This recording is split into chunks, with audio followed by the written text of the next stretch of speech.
Hey guys, on today's episode, I had a chance to sit down and talk with Matt Harris. Matt Harris is the owner of Film Poets, a wedding videography production company, and really an extremely talented person. Matt is somebody that I personally have followed and admired the work he's done for many years.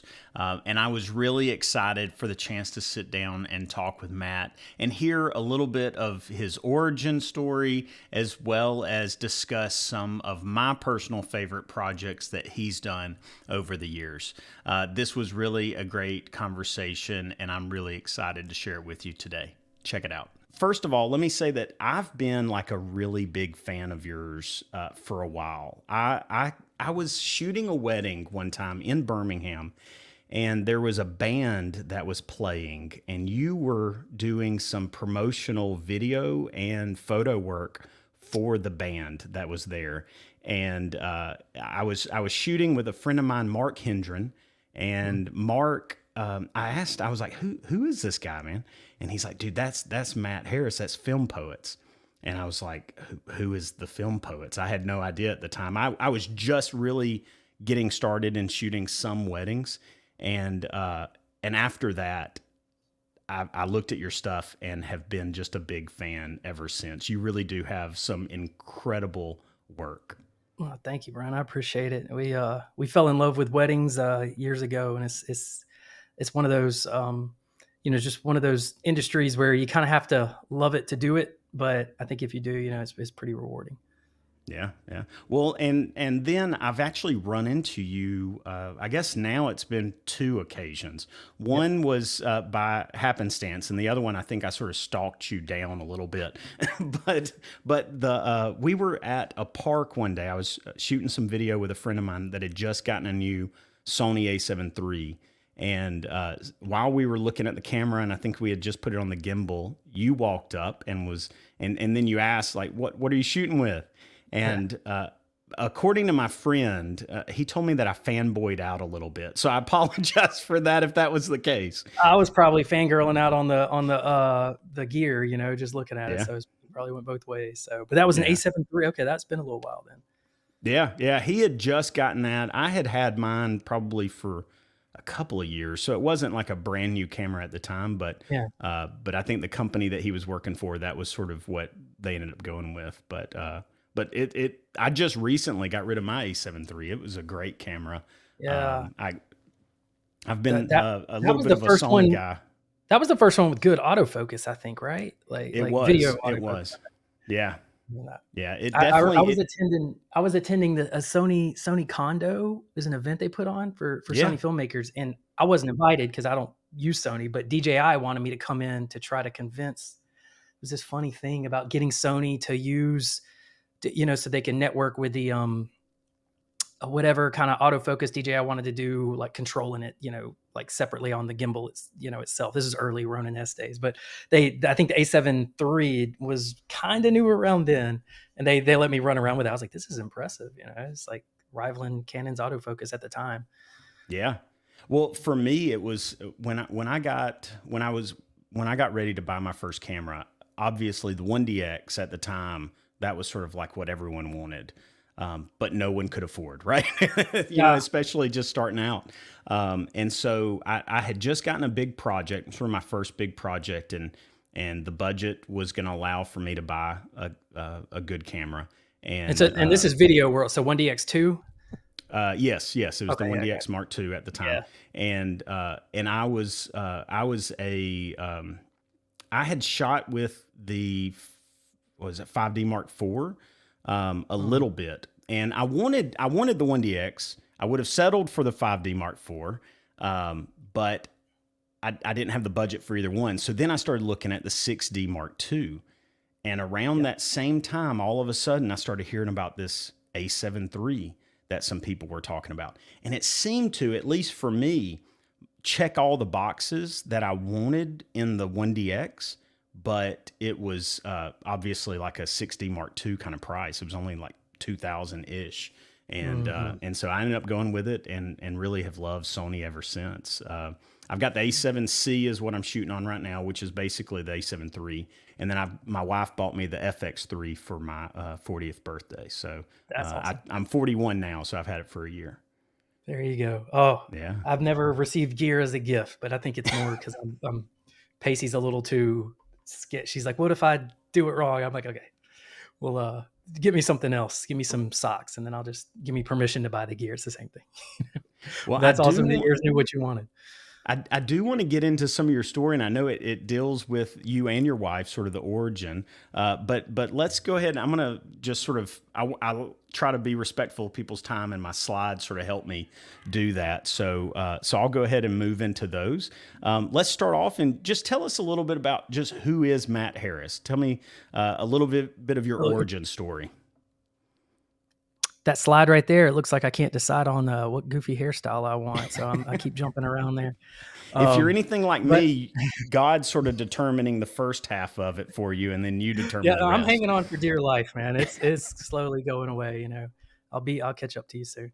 Well, the long hair picture, that is we started out as musicians. Like my first career, I was in junior college, not sure where I want to study. So I'm just getting some of my basics down, and needed another job, and somehow saw an ad for a band. It was like laying open. It was one of those like just sort of luck things, I was just like, hey, guitarist wanted, and it was like open at that page somewhere. I can't remember exactly, but I was like, that's weird. And I looked at it, went and tried it out, and I showed up, and beautiful girls standing there holding a microphone, singing Guns N' Roses and AC/DC when I'm, 19, and a guitar player plays the same stuff. I was like, oh, this is awesome, and so they hired me to play in the band, and that girl was named Pacey, and we started dating right after that. And so we were basically musicians for 10 years, since I was like 19 all the way to almost 33. So more than that. But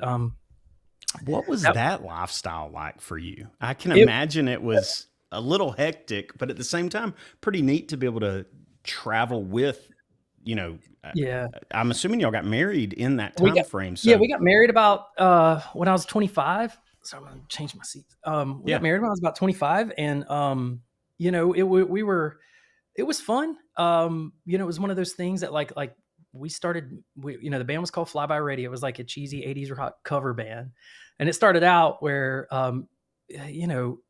when you start out young playing guitar, you have this sort of, I don't know, kind of this musical integrity where you want to like write your own songs, do all this stuff and all this. And I was like, I'm not going to play anybody's music I don't love and all this. And then I remember we had a booking agent come out to see us, and they were like, put a little money under his nose and he'll start playing, whatever people want. And sure enough, like 3 months later, I'm like, whatever y'all want, I'll play Jesse's Girl. I don't give a crap, And just because, we learned to always play to the crowd, and, if people are going out on the weekend, just whether, it could be a married couple going out, it could be a young couple, could just be, single people just, relaxing afterwards. They just want to hear songs they know. And so we started doing that. And, but it kind of became like we almost played in character.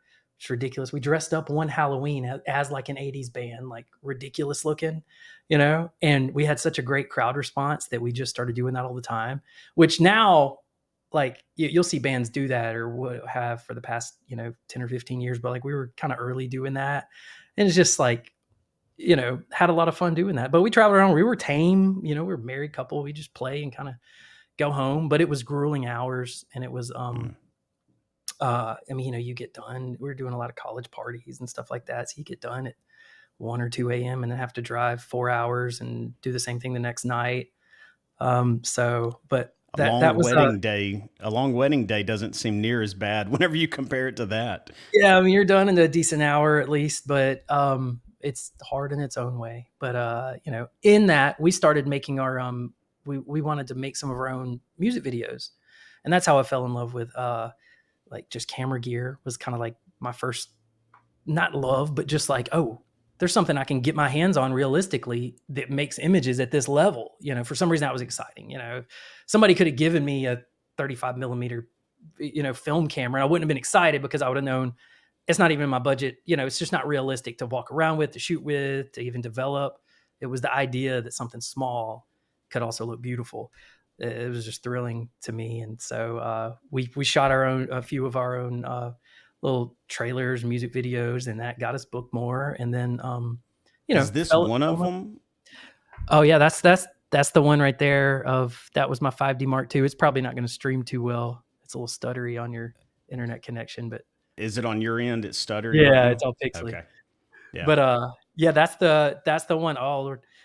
Of course, I don't know what I'm doing with it, but just the idea of it is, I mean, that's just shot in my garage. Except for obviously, really, except for the crowd shots, right, right. But yeah, it's just garage, one light, two lights maybe, and then the rest of it is the same camera with our, somebody out in the crowd holding it. We just cut it together, but Did you use anamorphic lenses, or is that flare added? No, I got all into some weird After Effects flare. I think I was like I don't even think those are real lights right there. Those are fake dropped in, and that's pasty jump. I can't remember exactly what I did, but it was fun, and it was one of those like, just for the love, just like shooting it to have fun, and I stayed like that for a while, and then I discovered wedding films, studying cameras, and that's when I was like at the end of our career. I guess we did it 12, 13 years. Pacey ended up getting pregnant with our first child that last year, so she left. We had another singer, and I stayed in for another year, but the band knew that, hey, Matt's really in love with wedding films right now, because there would be times where we would play a show, like our first wedding we ever did. We played, I don't even know where we were. We were in, we may have been Pensacola, Florida or something. Finished 1 a.m., packed up, maybe done 2:30 a.m., and I drove to Jackson, Mississippi to shoot kind of a distant cousin's wedding for free, and we started at 10 a.m. So I got like 2 hours sleep, and I loved it. You know what I mean? I was just like, because I want to do the wedding. So there were times where I would like play on a Friday and shoot a wedding on a Saturday for the first year or so. That was interesting and fun. And, I mean, I wanted to do it, but it was, looking back, it was really hard. But at that time too, the rest of the band could tell that like, hey, like Matt's really into something else. If we want to keep this going, we're going to need to do something. So they, we were a legitimate business. We learned a lot about running a business, being in a band, which sounds silly, but there's, like 5 people getting paid. We had a booking agent and then 5 people. So it was a LLC, everything's going on it. And they, one of the members wanted to buy our shares out, mine and Pacey. So we actually got to sell the band, which made it easy to transition. And I mean, it was interesting and fun and a good experience. Through later on in that path, Pacey and I started being more like, started getting more convicted because we're Christians. And, at the time we were just kind of like casual Christians, I guess, I don't know. I have no problem. If someone goes out and has a beer and watches a band, it's one thing. But when you're playing, you see who's left at the end of the night, and then that was more of like, I don't want to do this forever, and I don't think this is a good thing. This isn't what the Lord wants me to do in my life. We need to get out. And it was hard too, because I'd known that for a few years, where if I'd have been, I think a little more faith, I'd have been like, I quit, I'm done. God will take care of me. In the way it went down was I overlapped things and didn't take like a leap of just stopping something I should have. So, I wish I had, and I, if that ever happens again, I, in some other situation, I hope I have the, I don't know, the faith to just be like, hey, nope, not do anything that I don't think's right. But do it. Sorry, I don't mean to interrupt. No, I do mean to interrupt, but I'm sorry to interrupt. I can imagine being in those scenes. You've got a lot of fun, energy and charisma, from the audience and from the band. But then, like you're saying, at the very end of the night, you sort of, I can imagine it becomes more of like a little bit of a sad scene when the band's packing up and sort of what's left there, especially if there's people that are staggering, they can't walk out the door, or sick and throwing up, or who knows what kind of scene there may be, or repercussions that sort of happen to some of the people that are just left in the audience at the end. Yeah. And I mean, and it's one of those things too, where, 95% of everybody, leaves early or whatever, and everything's good. But it's just, I couldn't see myself there forever. It wasn't for Yeah. me. So, that was, we, had the opportunity to transfer over to weddings. And, I can remember following or watching, first time I saw it was still motion. That was like my first love as a wedding filmmaker. I don't know if they haven't made films in 12 years. So, most people wouldn't be aware of them. But at the time, it was just like groundbreaking stuff. And once I saw one of their films, I was like, this looks like a movie, but it's a live event. I love this. And that's what kind of got us started doing that. And I just had this itch to just do that. And so we went full time like in 2012, 2013, I think. Did did one or two free weddings and kind of transitioned from there. And that's just been our focus for the past, almost, I guess, a little over 10 years now. Do you remember what you charged for your very first wedding that you actually charged for? We moved up the numbers fast, Brian. That was what was weird, is because it was like zero, and then I think we did a $1,200 wedding for the second. Okay. But I Yeah. remember our fourth wedding was like $4,000.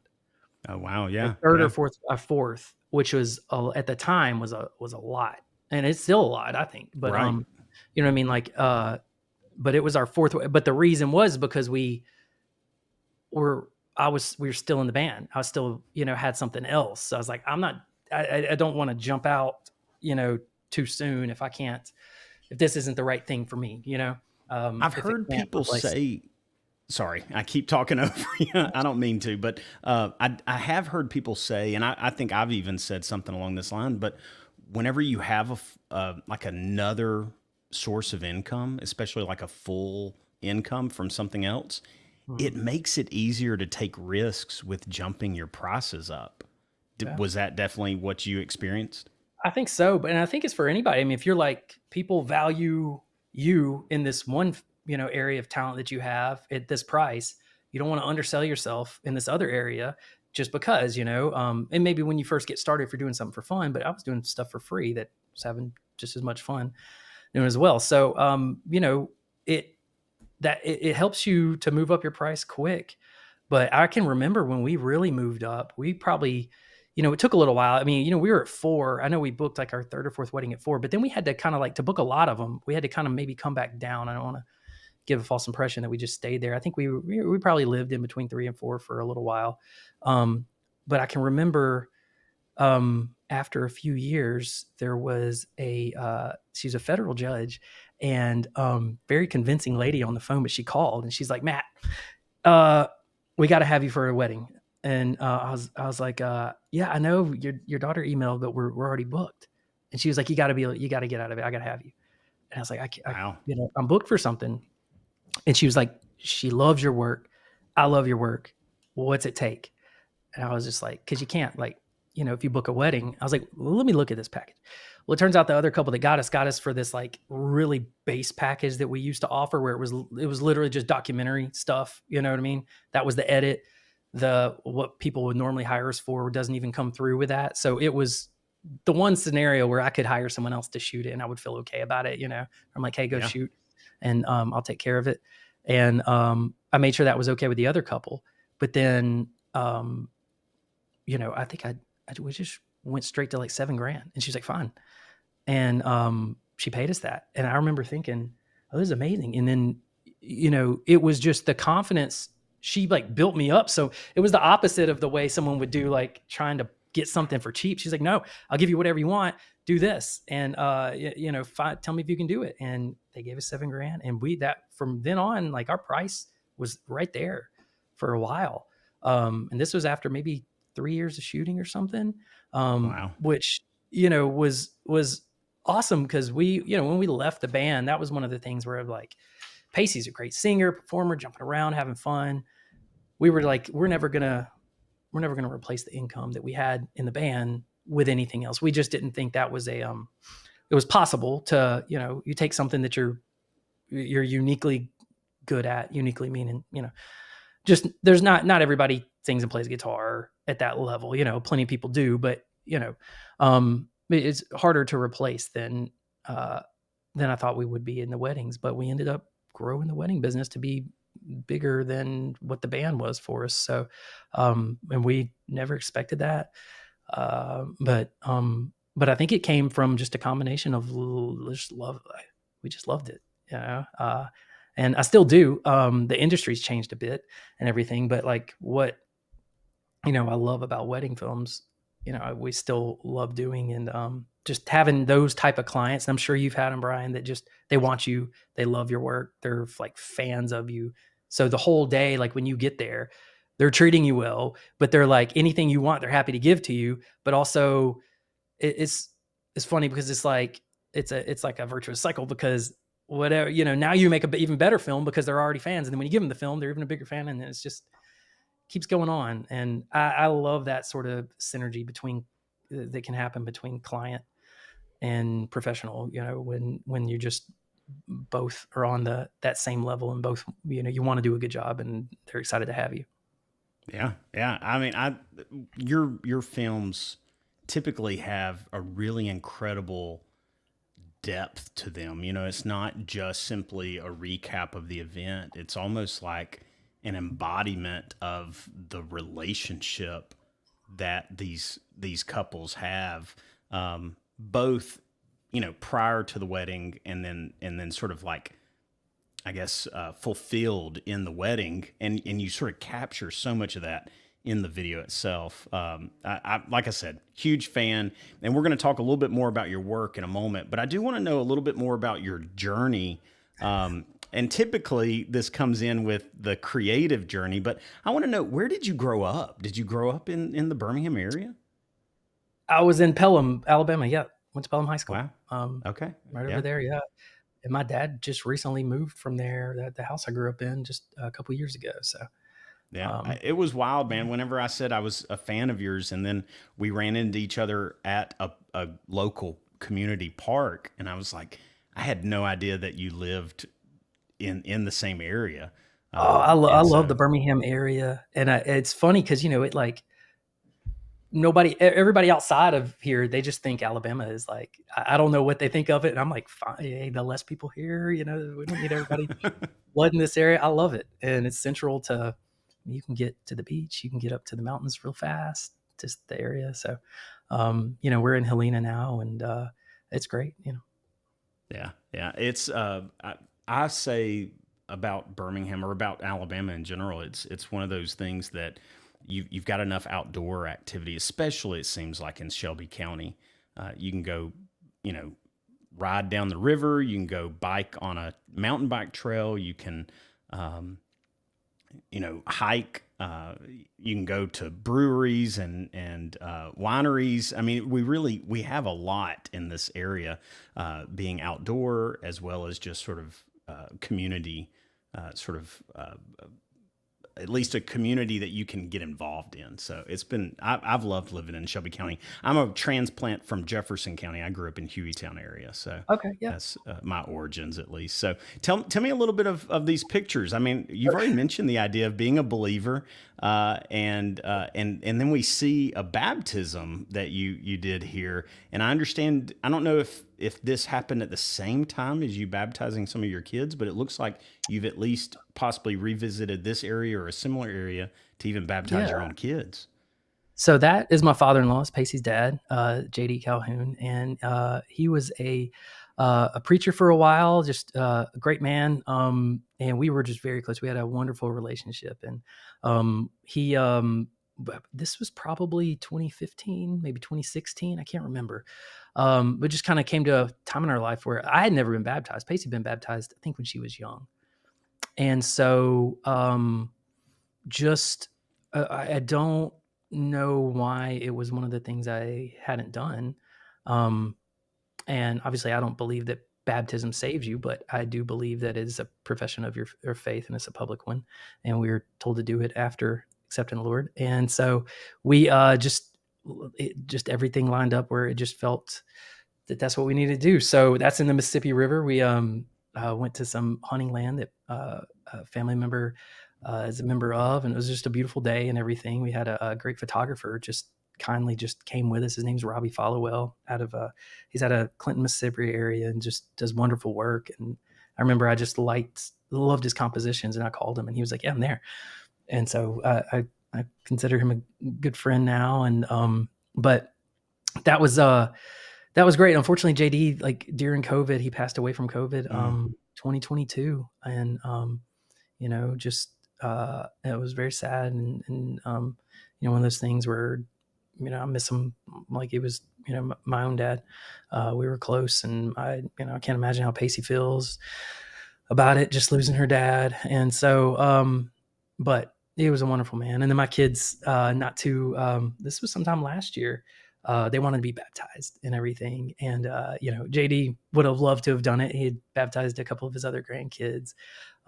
But then they asked me to do it. And so we got the chance to do that too. And it's just a great honor. And just, as a dad, it's a great moment for them to be able to, they knew exactly why they wanted to do this, everything about it. And they wanted me to do it. So, what body of water did they get baptized in? That was my sister-in-law has they're big hunters, and they live on some hunting land as well. And they had there's just a lake right by their house, beautiful spot. And so we just got to do it right there. And we did like just communion with the family and talked a little bit, and then just did a baptism right there. So I like that a lot, And this picture on top where I look more crazy than I normally. That's actually a joke picture that I don't know how you found that. I did a spoof review on Amazon from little things you put in the front of your windshield to block the sunlight. Right. For some reason, I was just goofing off one day with Pacey.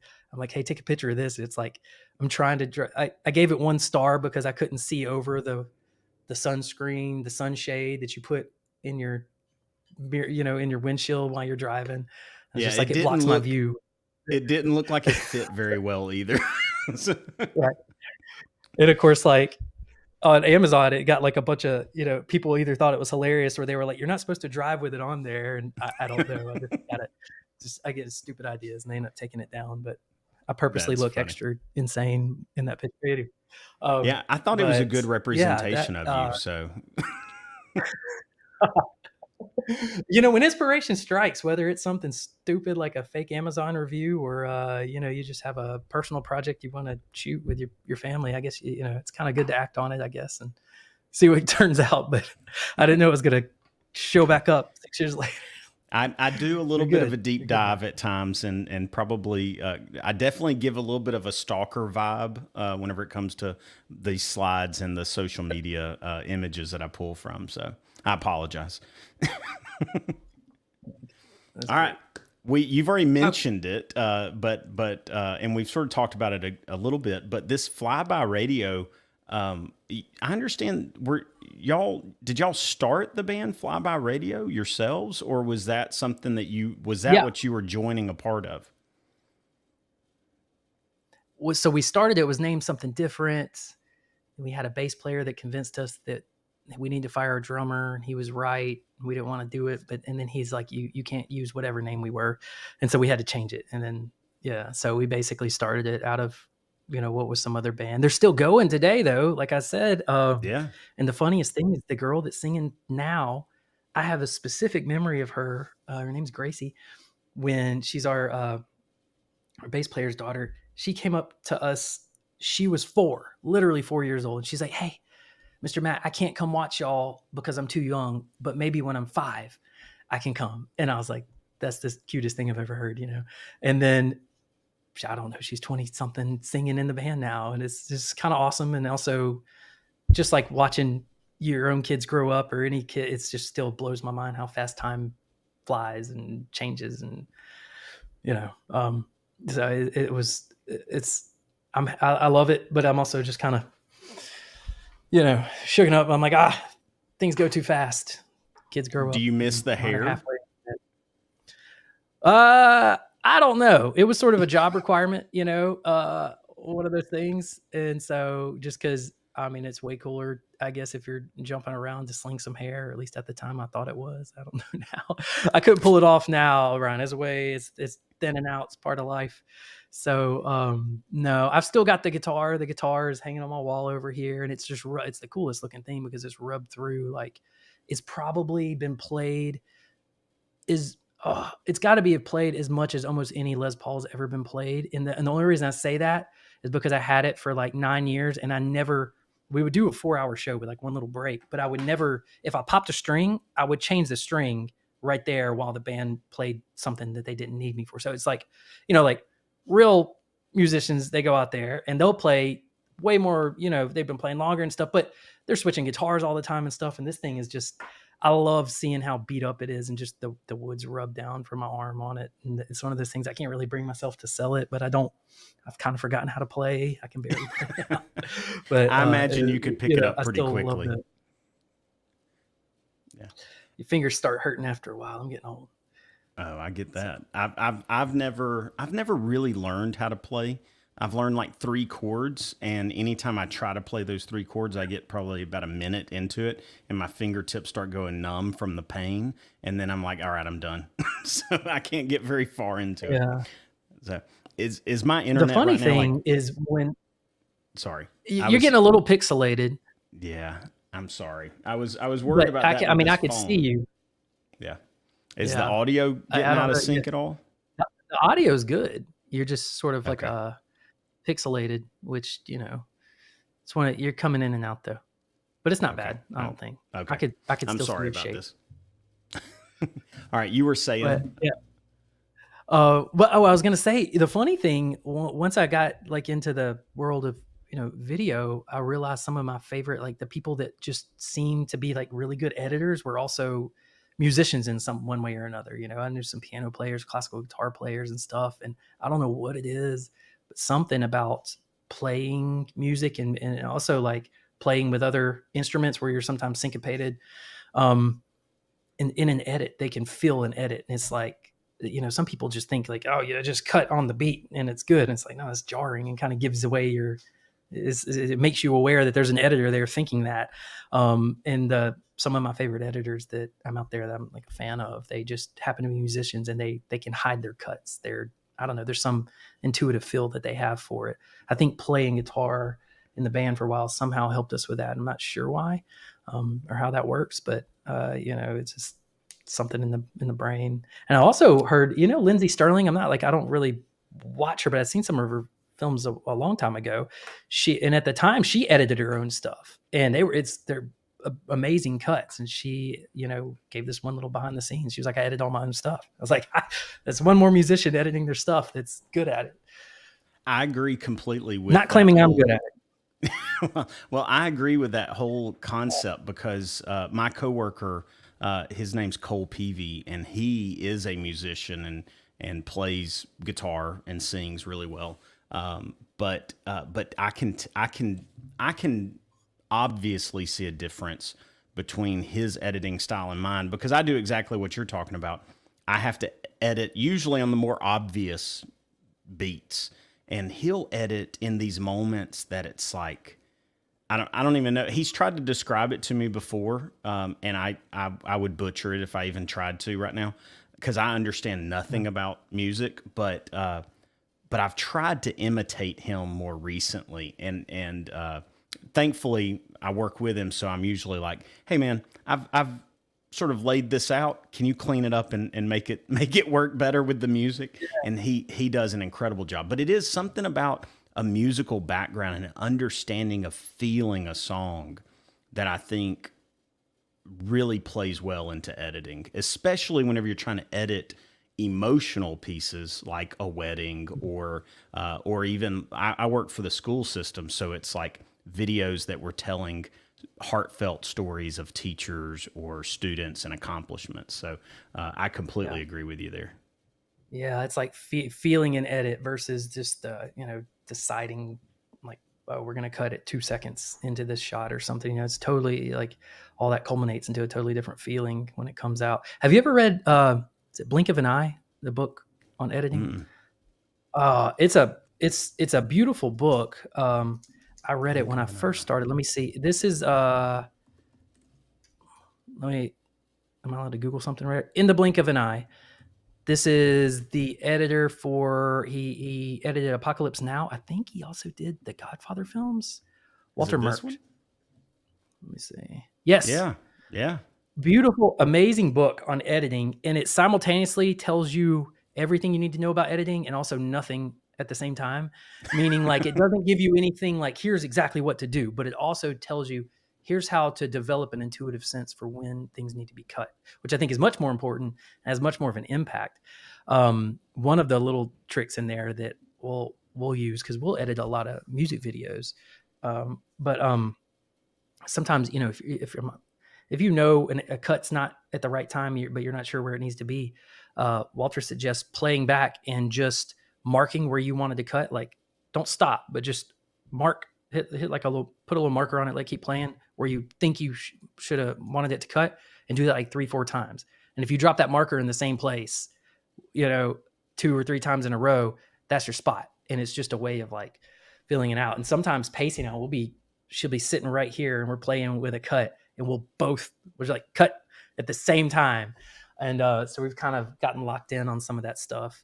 But it is an interesting book on the art of editing. And he has another little thing in there about, I think one of the funniest things is, I think he's talking about Apocalypse Now. He's like, you know, because it's edited on film, that's a whole different process. But he's like, if you just took the time it took me to cut and splice, I could have edited the film in, I forgot what it was. It was a matter of hours, you know, 4 hours, 3 hours, whatever, just the physical editing and cutting. He's like, but they spent however many months, because the process of making the decisions on where to cut is so much more important than just cutting. And it's an interesting book. I'm not sure if it's for everybody, but someone that wants to kind of develop a little more of that intuitive, subconscious type of editing where you're just like, you're feeling it out. It helped me a lot. Yeah, well, I will definitely try to check that out, and I'm sure my coworker, like I was saying, Cole, he would love this. He's probably I read think it. I don't know. I don't know. I don't know. He's actually relatively new to video shooting and editing. He was like in business and finance, or insurance, before he got started in this stuff. So both of us came through an educational experience. So I was a history teacher. He was in business. I ended up going into teaching marketing later, and then he came in sort of as a marketing teacher. Ended up teaching in my old classroom, and in that we both sort of learned video and photography through teaching it, if that makes sense. So that was sort of our introduction to it. But anyway, all that to say, I need all the help I can get whenever it comes to learning how to edit and stuff. So. Did you have like a love for it in some way, or did it start off as a necessity that kind of developed into it? Yeah, I would say, I mean, I've always liked video. My dad, I mean, even as a kid, he was the guy that had the camcorder, and I was the guy that later on had the iPad videoing my kids and editing the video on iMovie. But I think, I mean, I really had no real experience with cameras other than a college film photography class years ago. I think back in 2001, whenever I first got in college, and then I think it was just out of necessity that I started learning it so I could teach it. But then I fell in love with it, especially video. Video just sort of took hold, and I've loved it ever since. So That's awesome. yeah. All right. So let's talk a little bit of some of your work. Like I said before, I mean, like the stories you tell in these wedding videos, it's not like I've shot weddings. Your videos are nothing like mine. And I think a lot of it is that you make sure to get the narrative, so to speak. And a lot of wedding videographers, I think, are just like, they don't want to direct. They don't want to almost go the extra. And I'm putting myself in this camp. I don't want to necessarily pull people aside and say, okay, now talk to the camera for a little while, or, show up at the rehearsal all the time and get that, all the speeches and everything. It seems like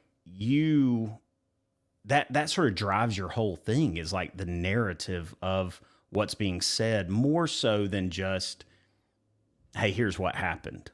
And then on top of that, your shots are beautiful. Utterly beautiful. So, Well, thank you for that's very kind. You know, the storytelling side of it is one of those things where in that sort of wedding industry, you know, a lot of people kind of give lip service to it, but it's not really people's focus. But for, I guess, my personality type or something, I've got to know, like, why are we here? What are we doing? What's the whole purpose? I got to know the deep meaning behind things, or it just feels fake, you know? And so showing up and just doing pretty shots, as much as I'll, you know, as fun as that is, it just feels like that's just me showing off my camera work. And so from day one, I always just loved the aspect of storytelling. Even if there wasn't some deep story there, at least the way the film was laid out, you could have this flow to it that you know, is at least acted as glue, and you felt like you went on this journey, no matter what. So we've always focused on that, but you know, I never really did a style. I didn't want to do, like, you don't want to have dialogue just for the sake of having dialogue. That's not a story. It's just words. You know, it's like the first time we did this, there was purpose to it. And I think it was one of our first videos on YouTube that kind of got some attention. And it was this beautiful story of um, uh, it was a woman that adopted they couldn't have kids, and they adopted a daughter. She knew she was adopted and everything, and they had adopted a little boy too.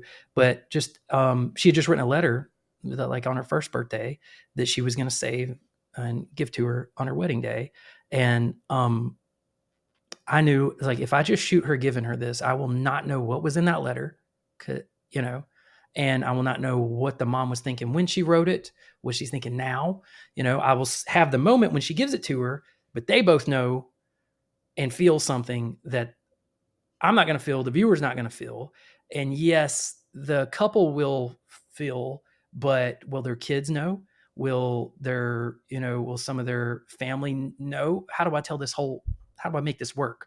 No matter if you're, you know, in the family or if you're a stranger. And so I was like, I just remember asking the mom, I was like, hey, can we talk about this letter? Just let me do a quick little interview with you. She was a little bit nervous. I'm like, don't worry. It's fine. If you don't like it, I'll take it out. You know, I'll let you see the film beforehand, because she had never seen that done before. I'm not even sure if I'd seen it done in that style. I'm sure it had been. It's sort of, you know, it's not some unique thing. But and then so I just asked her. So that was kind of the glue to it. It built up the film.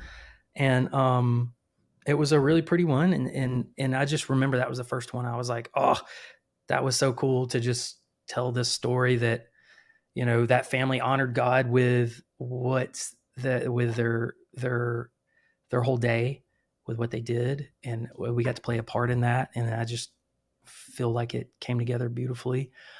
Is this it? Yeah, that's the one. And it's like, you know, I love that the way that's that sweet mom. You know, I'm Facebook friends with her, so I see them all the time. And yeah, you can see she wrote this little thing. It's just a good film. There's nothing fancy with the shooting. There's nothing, you know, I could go back and look at everything, you know, since it's been almost 10 years. Yeah, was that 2015? And, you know, there's things I could say I would change, but it's one of those, like, I'm like, I wouldn't touch anything. That's just what it was, you know, like, I'm happy with it. But I don't know, you know, that was our first time to really focus on story. And then after that, I think I was hooked, you know, with that idea. And it's just the sweetest couple. And then from there, you know, other couples kind of see that, and then they want that in a different way. You know, but sometimes I will say, like, having like a film like that's so unique, it doesn't necessarily get you more work, that specific film, because it's such a unique story that brides they're not imagining, they can't imagine, that's not going to be their wedding day. You know, they're going to have something different. But a lot of times, you know, so just from like a marketing thing, you know, sometimes on your website, you kind of have to have this, you know, people connect with something that's not so unique of a story. But you know, telling the unique stories is also fun to do. Well, and I do think that a lot of your weddings seem to now have that and have that unique story to it. I think of this one that was probably a more recent one that got what seems to me at least a lot of attention.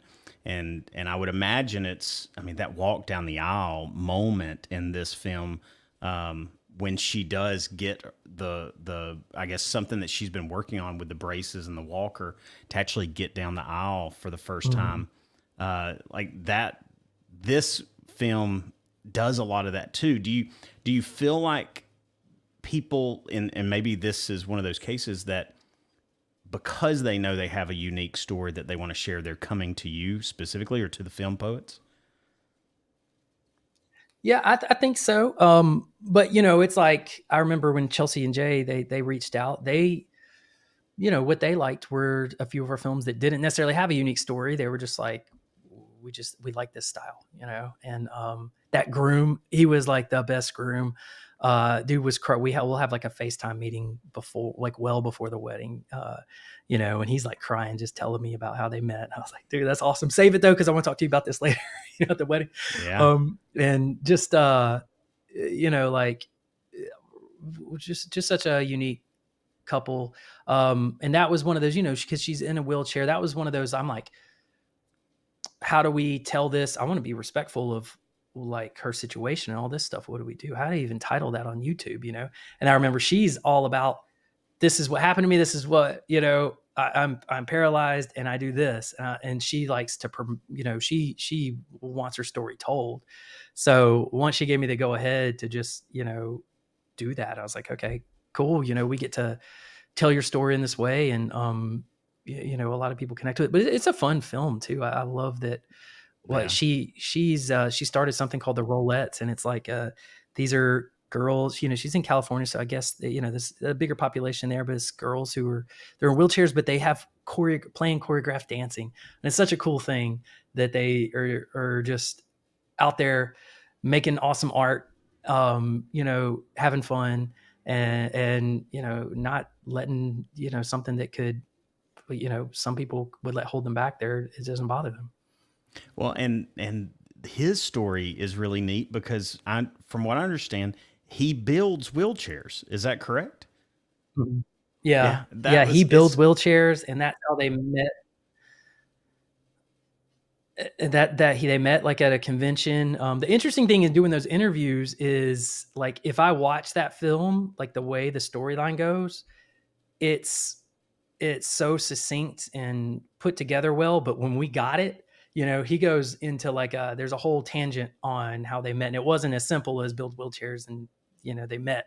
That's just literally and that's essentially, it's true, but there's a whole middle section where and so editing that story is really hard to say, like, how do we make this just the essence of their story so that we can go along for this journey without going off on you go off on too many tangents, things get hard to follow. And so I just specifically remember that, like, when Pacey and I had the idea, they're like, let's just plop out every detail about their meeting, and it's just, he builds wheelchairs and they met. That's all you need to know. And it seems so obvious, but just when you have an extra 2 minutes of dialogue that all of it's good, there's nothing wrong with any of it. It's like, how do you pick out what to use? I just remember making that edit, kind of like, just like we were talking about in the Blink of the Eye book, where he's saying like the edit takes just a second, but the decision on that was still kind of haunted me.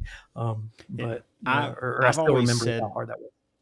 I've always said that I use the term explanative statements. I don't even know if that's a real word, but if you're explaining something, I probably don't need that in the video. You know what I mean? Like, give me the facts, cut out the Yeah. explanative statements. So that's something that I do a lot of times if I'm going through dialogue and I'm trying to cut it down to the essence of it.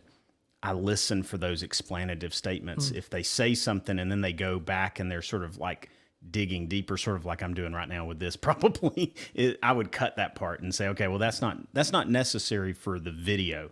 That could be a follow-up video or maybe whatever other way that people want to get the information later. But yeah, this is a beautiful video and really just a beautiful story that this couple has. I want to ask you about, you've already mentioned this sort of earlier when you talked about going to the Sony event. You've been a partner with DJI for, it looks like, quite a while, that you've done reviews, you've done sort of tutorials. I know you're on your website. You've got a lot of color grade and even different, I guess, presets that are designed for these. How, first of all, are you still doing some of that stuff with DJI? How did that really work into your sort of wedding business in general, or is that something, I guess, sort of separate? Did it come along? I've got a lot of questions on that. Let me just let you answer some of those or any of those that you'd like to. Well, we started the DJI drones like right when I had the first Phantom 1, which when it was, I think Yeah. we talked about this. It was sketchy. It had like a race car battery you shoved in there. You couldn't even see where you were flying. You just had a GoPro and you just prayed you got something. And so we started with that. And I think I just made a review on the Mavic when it first came out that fixed a little problem it had. It's like old Mavic 1, which I love. It was the first one that folded up. It was awesome.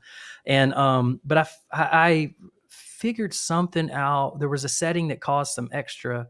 It caused some weird flickering in it and some over sharpening, because it was a tiny camera and they just, had some issues with it. But I kind of figured out some settings that look best for it. I shared it, got a bunch of reviews. DJI was like, you're essentially saying like, here's a flaw in the camera, but DJI was like receptive of it. They were like, oh, that's awesome. And so they sent me, I think they started asking me to review some, like drone launches. And then like when the Mavic 2 Pro video, or the Mavic 2 Pro launched, that was like, one of the more popular drones. And we just, people kind of there was a lot of people getting into that drone world at the time that needed like you could, at the time you could do all kinds of settings over there. And there's my younger self. Yeah. And, but you could do like, oh yeah, and it had a distortion problem in the camera. So I made a little free preset you could fix, you could fix on there, and it's people still download that right now. But I think you're just trying to help people with those things, and I made some presets that I thought looked good. I just kind of made them for myself, and so we started a little business. It's just Skygrade's presets, Skygrade's LUTs for the DJI drones, and they just kind of.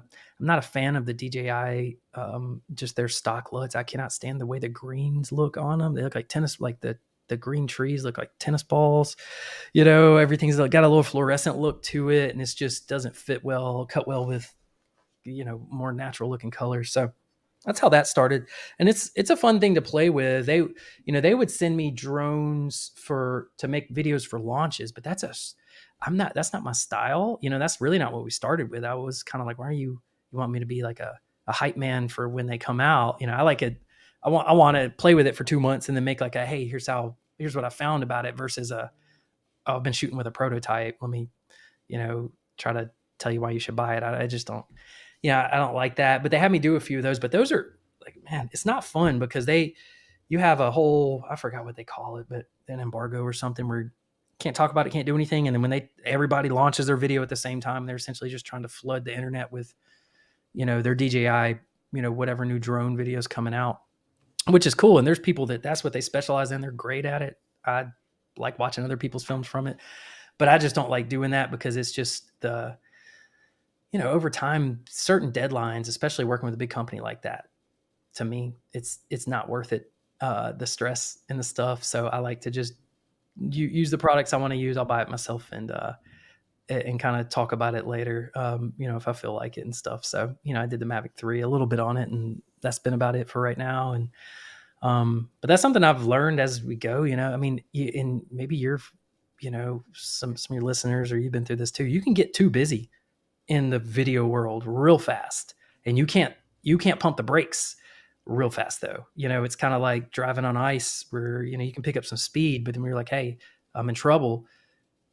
You're going to slide for a while because, in the wedding world, you're booking a year, 18 months out sometimes. If those if someone calls and say, hey, you want to do something in a year? I'm like, yeah, let's do it. I'm excited. And then, it happens 20, 30 times. And then all of a sudden, now it's time to shoot. You can overwork yourself. And we went through a few seasons of that pretty bad. And I didn't like it. There was a time in 2016 I got so stressed out. I got the shingles once Oh from, gosh. yeah. I mean, this is something, older people get it when their immune systems drop, but you can get it from just stress related, which causes your immune system to drop. And oh, that's terrible. I joke around like with my wife. I'm like, that happens with me again. You take me out back and just put me down. I don't want to go through that. I can only imagine. That sounds. I mean, anytime that your body starts telling you you need to slow down, is probably not a great time. Hey, I'm having a little bit of an issue. My phone is about to die. Oh, That's okay. not something I quite anticipated. Let me grab a charger out of my bag real quick and plug it in. Just a second. You got it. Sorry, I'm Oh, usually no a problem. little bit more together No, than no, this. they cut your internet, man. Man, I'm telling you, that's really messed me up. Yeah, you don't realize how much you rely on it until it's gone. You're like, wait a I minute. thought I thought about canceling like or rescheduling with you, but to be honest, like I even told my wife, I was like, this is the one that I've been waiting on. Like I mean, and I say that I get it. You're a humble guy, and I'm sure you're proud of the work you've done, but and now I'm out of breath from running up the stairs and stuff. But no, I've really when I ran into you the other day and you said yes to this, it was really exciting. So Oh, I no, sure. appreciate Thanks it. for having me. No, no problem. I understand. I'm enjoying So it. I like your I, setup. I I like your setup back there. Oh, you do got my you? mom on there. Oh yeah, we got Uh, to, man. We got to pay respect to moms. Um, yeah. so I know I feel scattered, but I think the best thing for me is probably to move on in the slide and again try to be respectful of your time. But I do want to know. I mean, I feel like you are in the wedding industry, and not just wedding industry. I do want to pay respect to the fact that you do music videos. What I've seen are often videos for like music relate or wedding related bands, but I'm sure Mm. you've done videos for other bands as well. And then I know you do some commercial work, but I haven't seen a lot of that. I saw a little bit of it on your Vimeo. Excuse me. I think I saw, what was it? There was one. Um, I'm assuming this is one. Is it Mary Aim? I don't even It's remember. Mariee and then Oh, Maria and me. AMI. Okay, yeah, they're wedding planners. Yeah. Okay. Yeah, Maria and me. It's like French for a bride's friend or something. We did something for them. We do actually a decent little bit of corporate stuff. I just, I haven't been sharing a lot lately. I mean, I'm sure you can kind of tell. Like there was a part of that. We were talking about slowing down stuff. I was, in order to slow down, we just stopped sharing stuff because we would get a lot of inquiries, and it sounds kind of ridiculous to say because, I mean, it's like you think you want all the inquiries you can get, but it's almost just easier. It's hard to say no to stuff for a while, So, I mean, we just got real busy, busier than I could handle. And I can't hand off my editing to someone. Some people in the industry do that, it does not work for me. It does. I think a big part of the art is in the editing. And, if you're not editing, it's like you're just shooting, and I don't know, so much of the storytelling is on the back end. It's not like Agreed. you don't get to write these stories. You get very little say so up front. Some people will frame it as, oh, they're acting like the director, like Steven Spielberg doesn't edit. I'm like, we're not Steven Spielberg. You know what I mean? We're capturing the wedding, and you're editing afterwards, but you do get some say so in that order. And I think that's the art of it, but it's also time consuming, and I understand why people don't want to do it all the time either, because I've been on both sides of that, being too busy with it. But all that to say, we've kicked around like launching a corporate brand, because as you know, like if you go to, very few people have the understand that like someone that does wedding films is pretty well cut out for doing some good like corporate events. I think maybe not like Definitely. not necessarily commercial level stuff, but especially corporate live events. I feel like we do a great job at live event coverages. So we've done some stuff with Troy University. I'm like a fan of like free market economics. Pacey and I have been a fan of Austrian economics for years, and so we work with some like private institutes that do some stuff with that, and it's fascinating. You know, it's fun to work with people that you like. I'm a fan of them, and I get to like see these guys get up and talk, and also do some work for them. But it's more of just kind of word of mouth, take it as it comes, and you know, keeps us from getting too busy. Life with 3 kids, and you know, is kind of crazy, and I try to be present for them as much as I can. Yeah. I, I do want to ask. I know I'm sort of backpedaling right now, but I do want Mhm. to ask about this one music video that, I mean, just visually is so stunning.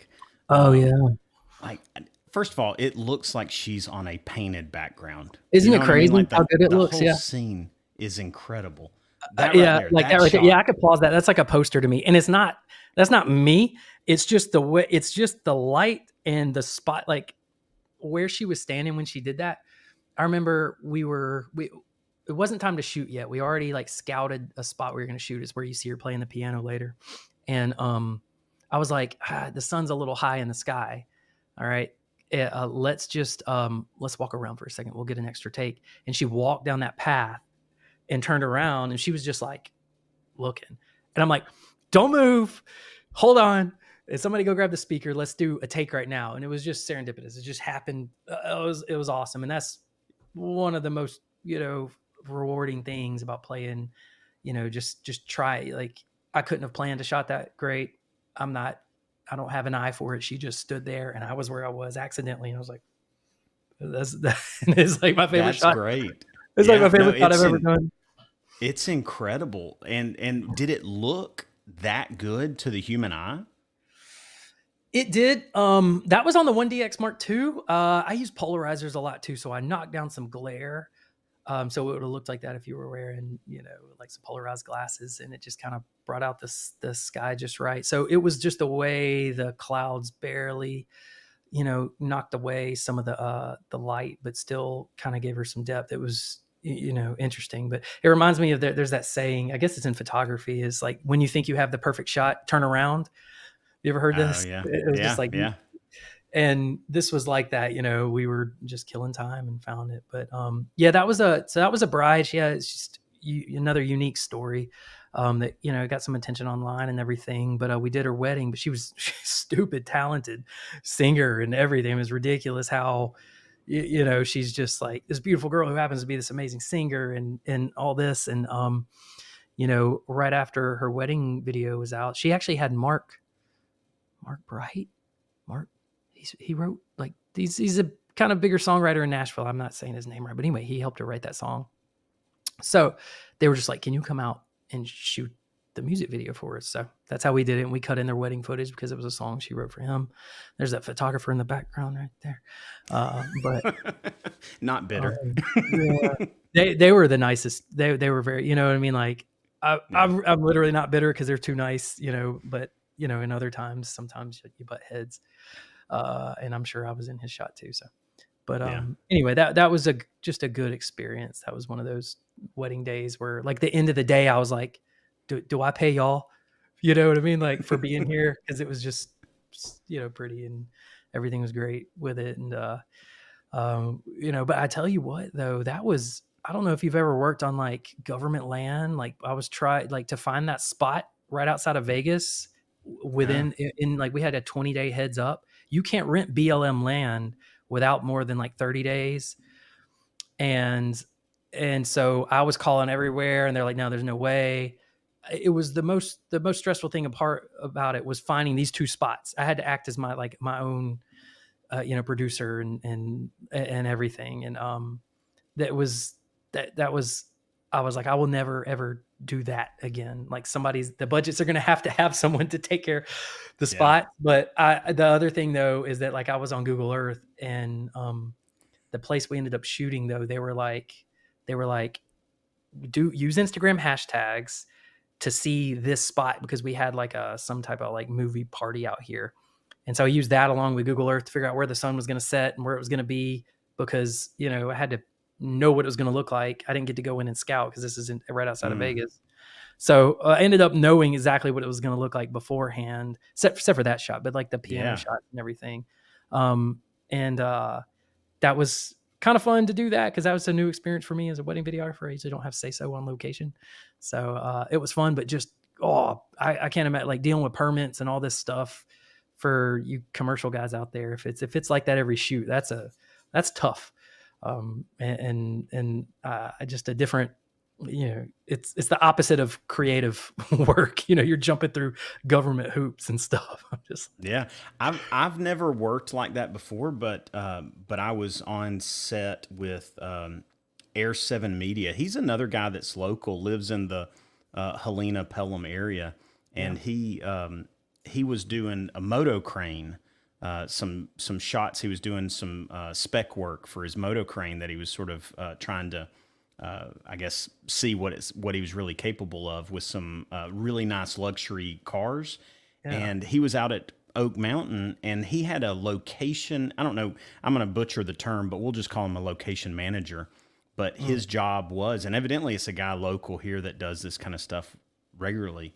But his job was to coordinate the location as far as like talking with Oak Mountain State Park, get all the permits.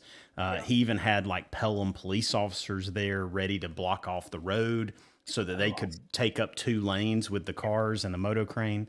And it was really cool. But I definitely developed a little bit extra respect for just the management of that because it is yeah. so much to get. And I can't imagine on like federal land whenever it's that kind of Yeah. protective space. So that's It pretty and cool though. we and we didn't even get to shoot on the BLM land. I had to find the private land right next to all the federal land to do it, Oh, which wow. is even harder because there's almost none.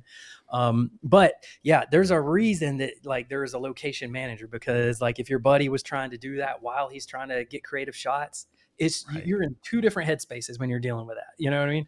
Yeah. And like I have a respect for when you see that crew of people on a film set, it's like that, not because they want to waste money or look big, it's because everybody has a specific role to play and they do it well. And you really, they're two different ways of your brain is in different spots trying to do that. So I learned that from that shoot. I mean, like we got by, but that was tough. And Wow. Well, learning. it's a beautiful video, and this shot that was one I really wanted to ask you about because it Yeah. really does look. It looks like a painting. It doesn't Yeah. look like it's real. It looks like she has to be in something like what they shoot the Mandalorian in, like the what do they call It that? looks Like the like that. volume or something, like some type Right. of artificial screen behind her. Yeah, well, and what it is, if you look at her, there is no sun directly hitting her. She's like in kind of overcast, but the sunlight is hitting those mountains because basically a small cloud came over and blocked. It basically gave us like a large scrim in the sky for her, but you still get this nice depth where it looks better than if it was a totally overcast sky. And I spent a lot of time in DaVinci Resolve color grading and Yeah. everything, which gives a little more Yeah. pop. But Terry, that's kind of what was there though, and so yeah, I'm really proud of it. But like, look where she is in between those mountains. She's just like, if she had been to the right too much, she would have had that mountain growing out of her head. So she just somehow she's, you know what I mean? She's or to the left, same thing. So Yeah. she just happened to stand in the right place. I cannot take much credit for that shot. I really wish I could. You know Well, what I the mean? good thing is you do get to take credit because you're the one that hit record, Yeah, and not to mention, like you even said, the editing to get those shadows to not be so harsh, and preserving the highlights even in the moment, not overexposing this. I mean, there's a lot of credit that you do deserve because this is a really well balanced image. Whenever we talk about exposure alone, and I doubt if you would have been shooting in just regular picture profile on your camera, it wouldn't have looked like this. Or if you'd shot JPEG on a photo, it wouldn't yeah. have looked like this. But the fact that you shot in log, you shot in and then in post, I'm assuming you shot in log. You weren't shooting raw It's the because one it D. was a It's the one one DX. DX2. One DX2 doesn't have log now, so that's Does it not? no. So, but I did have my own custom profiles in there that held some more Okay. shadows, and then there was also a thing on those cameras called highlight tone priority, which almost didn't even worth going into because it doesn't apply anymore. But it's kind of like the modern day equivalent or the old equivalent of their Canon's DGO sensors, where it essentially would uh, it, how did it do it? It would expose lower to protect the highlights, but then it would boost the shadows in camera before it recorded, so it was cleaner. Little thing that gave you like an extra half a stop of highlight which got you closer to a log image. It was the best you could do at the time with a Canon camera, The 1DX Mark II did an incredible job maintaining those highlights, man, Yeah. because and still preserving the shadows to where. And I'm sure in post, was there any? Do you always do denoise? Is that something you Yeah, I have a always do? whole process on that where denoise and sharpen, kind of like a custom thing that we do to bring out the stuff without it looking overdone. So we played with that for a while. And but the particular, I still have the LUT that I have on there. And it's actually a really, like, we'll use it a lot on the wedding films, like, because it's just a nice looking. I like what it does to the sky. It gives it this little bit of separation. The blue that you see in there is really from the LUT. It's called our Sierra LUT, and it's a nice look that we use pretty often. But yeah, that commercial world is fun. I like doing it, and we do a lot of wedding band music videos as well. We don't particularly, we don't post those because the bands, more take care of it. But that's its own, little thing that we get to do. It's kind of interesting, fun thing. And but that's kind of the focus, or has been the focus for a while. But slowing down the weddings, I think, has been the past couple of years has been what we've been doing, which is weird, shooting less, but I just, we used to do 32 weddings a year, something like that. And it's not in the cards anymore. I'm over 40 now, 3 kids. I can't do it. Yeah. Now that seems that would be a lot. I mean, I don't shoot anywhere near that. I shoot maybe two or three a year, if that. But I would imagine you've definitely got like a system in place, and for you to some degree, you could probably run through a day pretty easily. But then it's still having to find those unique looks, having to find those unique stories even in the day. Yeah. I mean, And that's part of the it's a hard thing grind. too. The downside on, like, having, like, if you release some films and one of them goes kind of like, for some reason it gets a bunch of views or something, that crap can get in your head because you're just like, okay, but I got these other ones to do and I can't do that again. You know what I mean? Like, Right. it's just not there. And it's nothing. Beautiful wedding, beautiful couple. It's just different story. And then, you can start trying to compare your current work to your past work, and you can, that's a whole, it's just not, it hasn't been easy for me. I wish it was. I wish it was just like everything was a clean slate, like when you first start, you just want to create and there's nothing else in your head.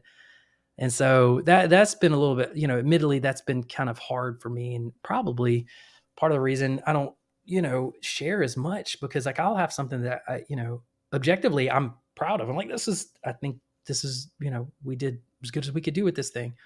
But then if I compare it to something that maybe I did that just turned out a little bit better, it's like, crap. Do I share that? I don't know. Yeah. Well, I So think it's probably fighting against your own expectations as well as sometimes the expectations of your client.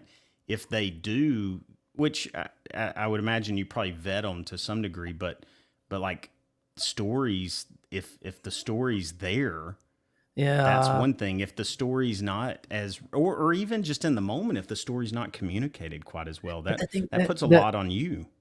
the clients are always happy though, because it's their wedding. They really are. Like, they're the easiest to please. It's like, there's the clients, then you have maybe people like outside the wedding that just kind of know them, that they, and then strangers, and then probably yourself is up here if you're just harder on yourself than anybody else. But like, if you do good, clean work, your clients are happy, and a lot of, like, that's almost the thing to focus on, really, and let everything else just fall where it may, because I think it's not, there's always going to be that pull to compare yourself to either others or some of your other work. But I don't really know how it serves a purpose, other than it's just your mind, just comparison. I don't think it's a good thing. But I'm certainly guilty of it. Yeah. Yeah. Well, I think we all compare ourselves to something, whether it's our past or even other people. So, all right. So let me ask you this, and maybe you're touching on some of it now, but what advice would you have for somebody, or in this case, what would you tell yourself back when you were first starting, or somebody that's in a similar situation? Um, if first getting into any sort of video work or any sort of job, like the only way I know how to be good at anything is to almost already love it before you start it. Or to just you just have to want to do it so much that like you can almost feel in your chest you're being pulled towards this. There's nothing that's going to stop you from doing it. I'm a C student, like in high school, unless there was something I was really interested in, and then I'm like an A. If it's like just happened to be some historical event or something, just sort of all or nothing.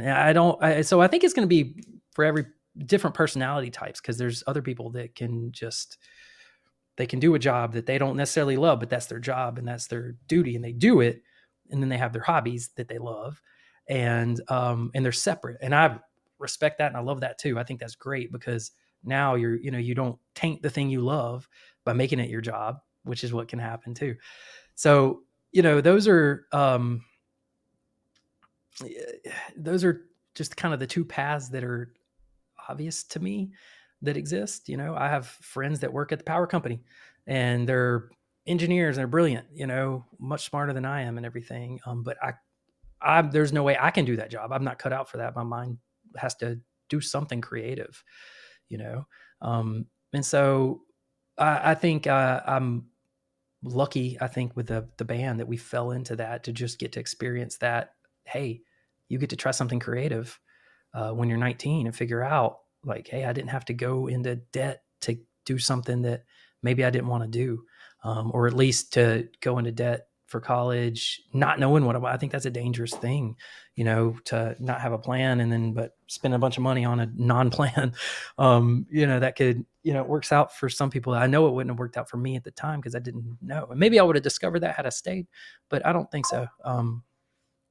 I think the just kind of going towards what I was inspired by at the time was right. So I think that's just, I think I don't know, like that's the only way I know how to work really hard at something is to love it. Yeah. So job What wise, that's,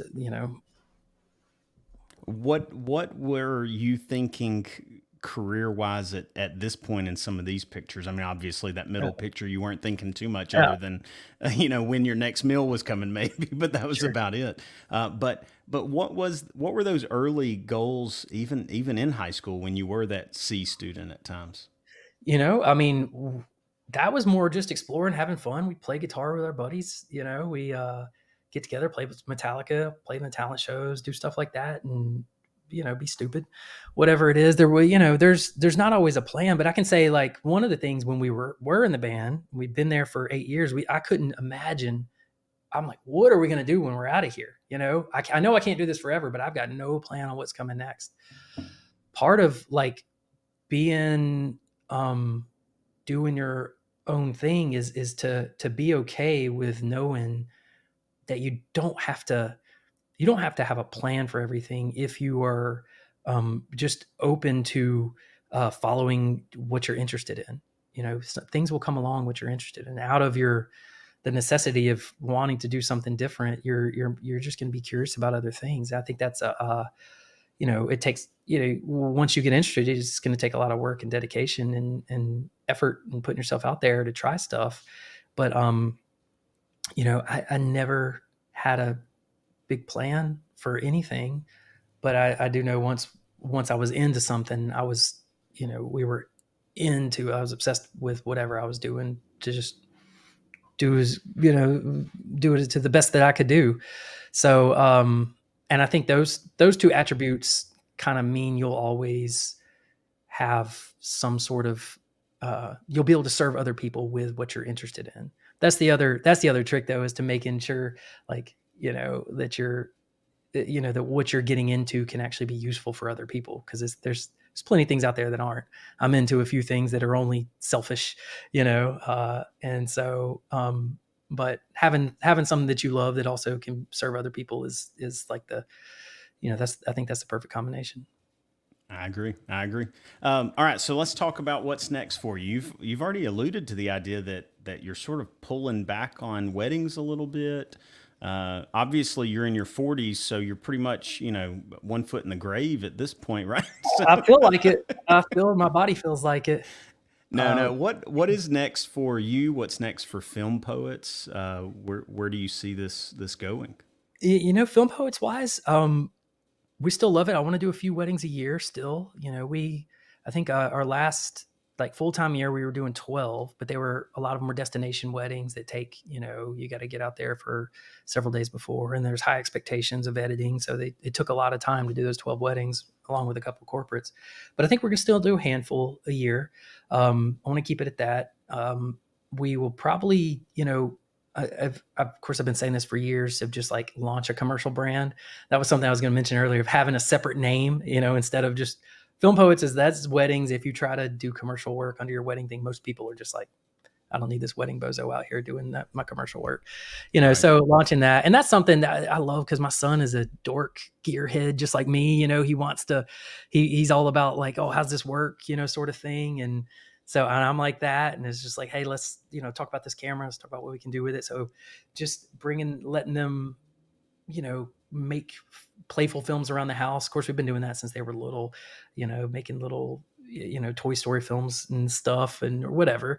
I get a lot of joy out of that. And, just we have a whole, I guess, collection of family films that are just, fun and they're just fun. Like I cherish them. They're fun to watch. Just little things. Like I got a little superhero video when the kids used to dress up and superheroes, and, just silly stuff. But I do want to, there's other plans I want to do. I feel like if I talk about it, my mind won't really, it'll feel like I've already done it, cause, so, there's ideas right now, like anything, but I think,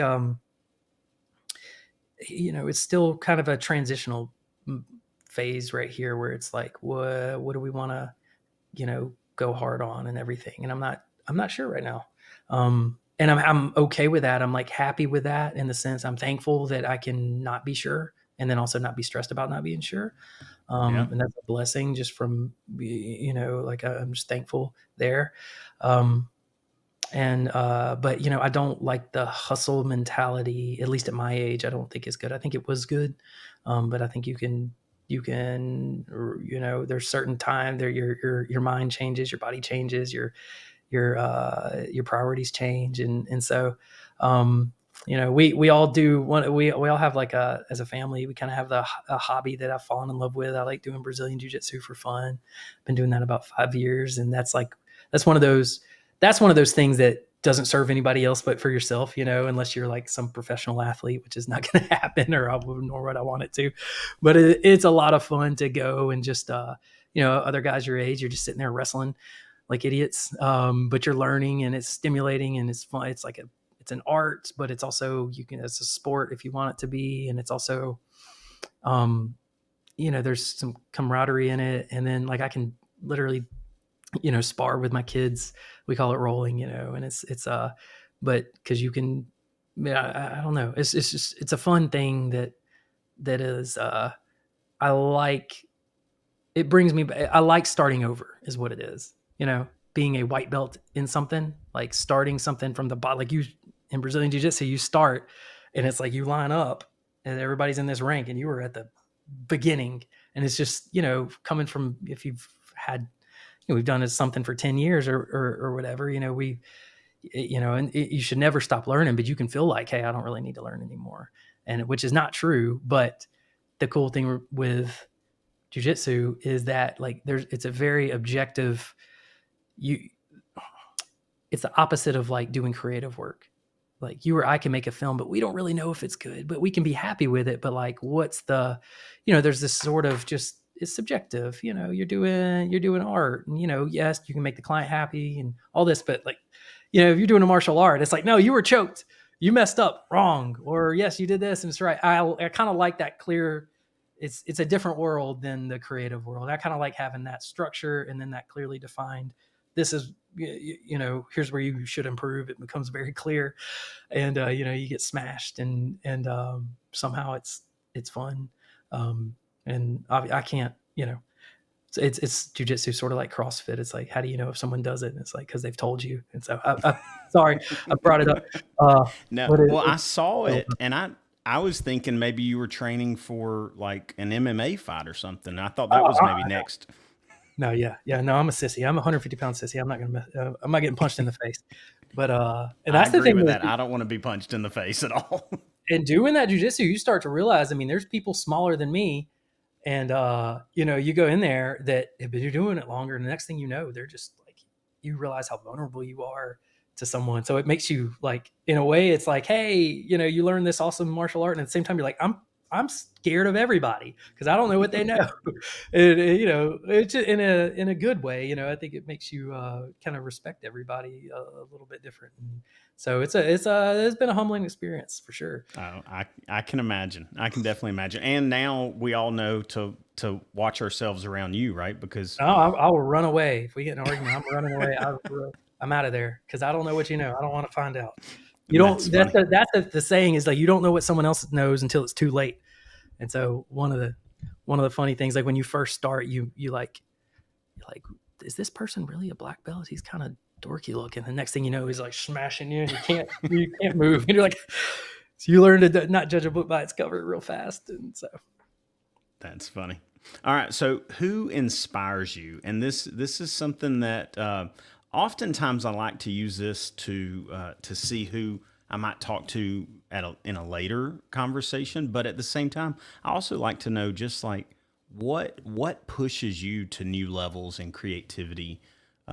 Is there somebody that you surround yourself with, or somebody that you go to say, I just need to reset, or I need to like I want to grow and improve, and so this is who I look to. yeah, that's a good question. Unfortunately, like in the wedding world, I I I don't watch enough now because I kind of don't like what it's become, in the sense of like the Instagram reels and all that. It just kind of becomes this sort of contest of just shots of like who can show off the most with their shots, and it's the opposite of storytelling, right? And so I just like, I for some reason I'm just like, this isn't what a wedding is to me. So I don't like, I'm sure there's wonderful people out there, and I wish, I want to watch their stuff, but at the same time, it's like trying to find them.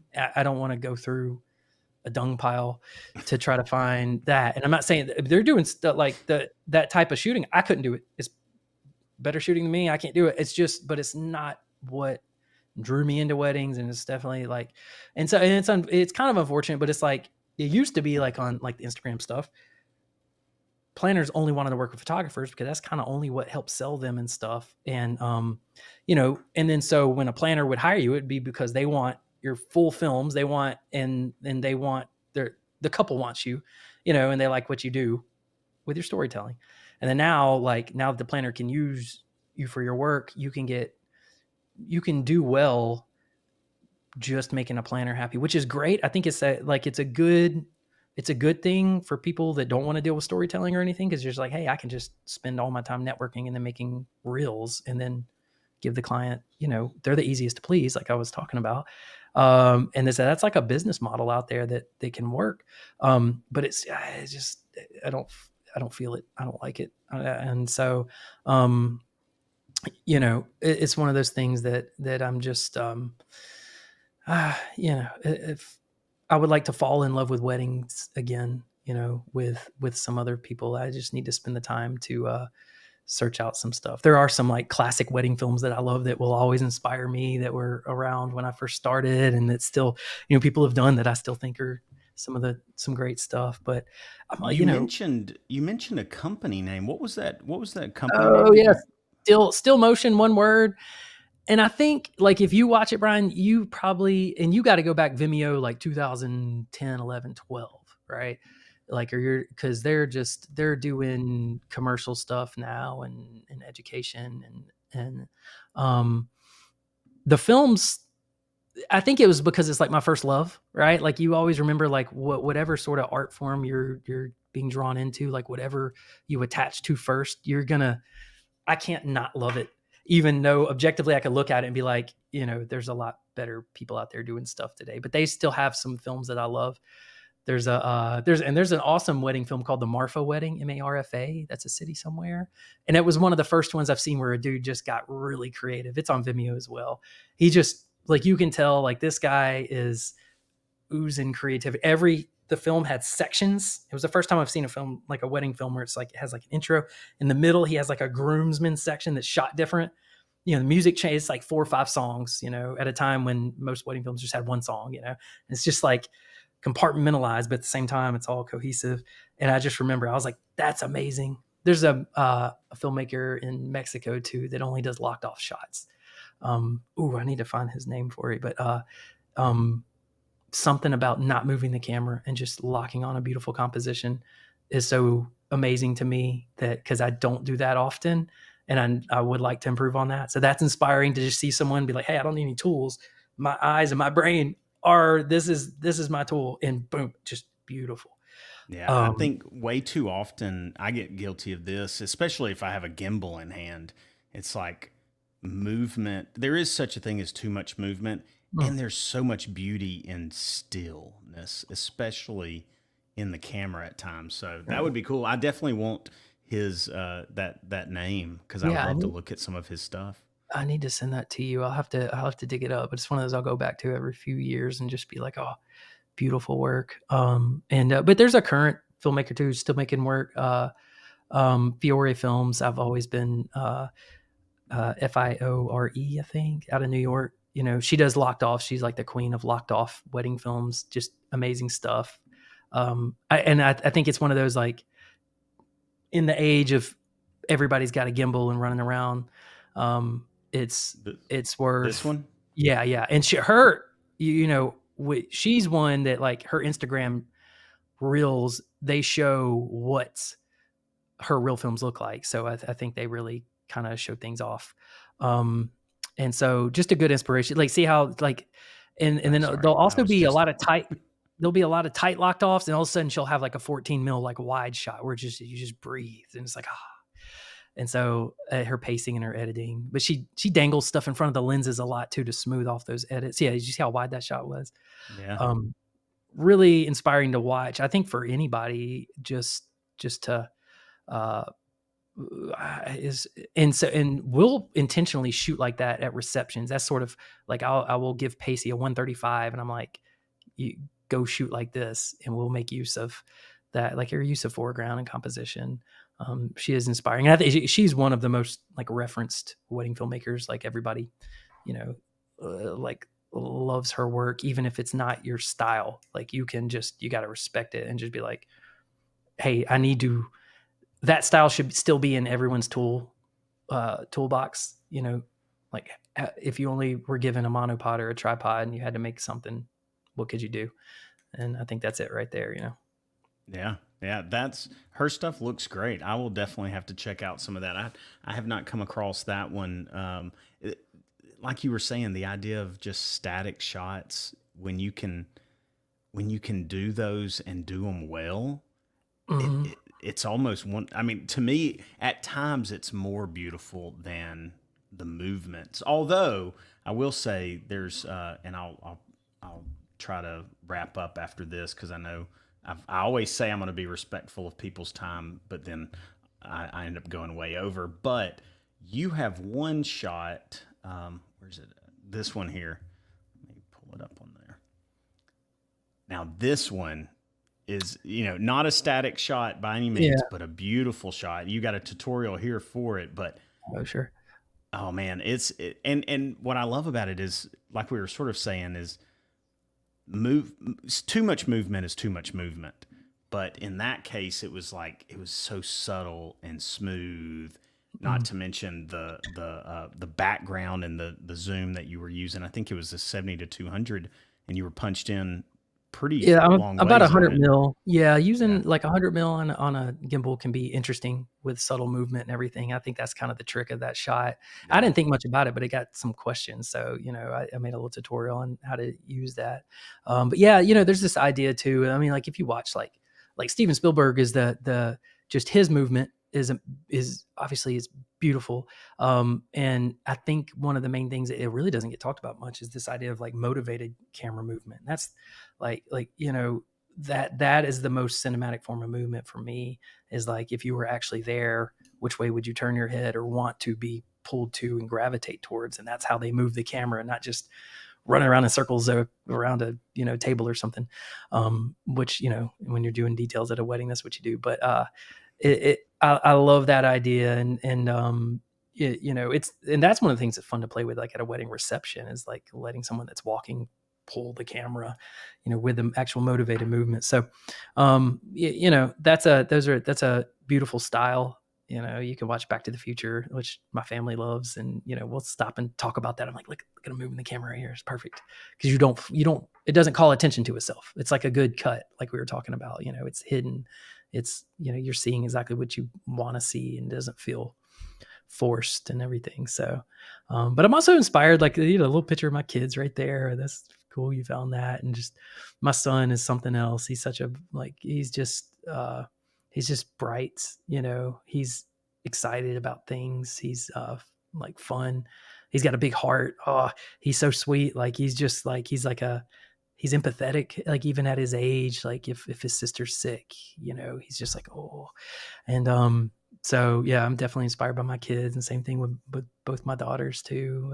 My oldest is growing up so fast and just getting interested in all sorts of things, and my little one's just this little sunshine. And so I love spending time with them. And that's one of the great things about just being in the creative industry, I guess, is you can dial your work up and down depending on your season of life. And I don't want to miss this season, because I know there'll be a time where I'll be like, these are the golden years right here. And so Yeah. Well, you definitely need to encourage your son in his barbershop skills, because he obviously has some strong ones there. yeah, that was my COVID haircut right there. I was like, shave it off, let's do it. he, Yeah, he had a I've blast though. I've I've embodied the COVID haircut. Then I Ah, man, guess I for like it. for about, gosh, about 10 years now, if not longer. I've So got a yeah, scar on the back of my head, so when I go for it, it's gonna be scary. So you'll see me out one day, it's gonna be like, whoa, what happened? So yeah, just it's just embrace it, man. Embrace it. yeah. So My head's well, lumpy though. You're pulling it off. That's well, thank you. yeah. Yeah, it's not too bad. I got a few contours here and there, but it's not too bad. So, well, Matt, thank you so much for joining me today, man. Like I said, I've been a longtime fan, and this really, uh, I was so excited whenever you agreed to do this. I've been wanting to talk with you for a long time and hear your story, and I really appreciate you taking the time today. Hey, thank you, Brian. It's been an honor. I love what you're doing, and thank you for having me. Definitely, definitely.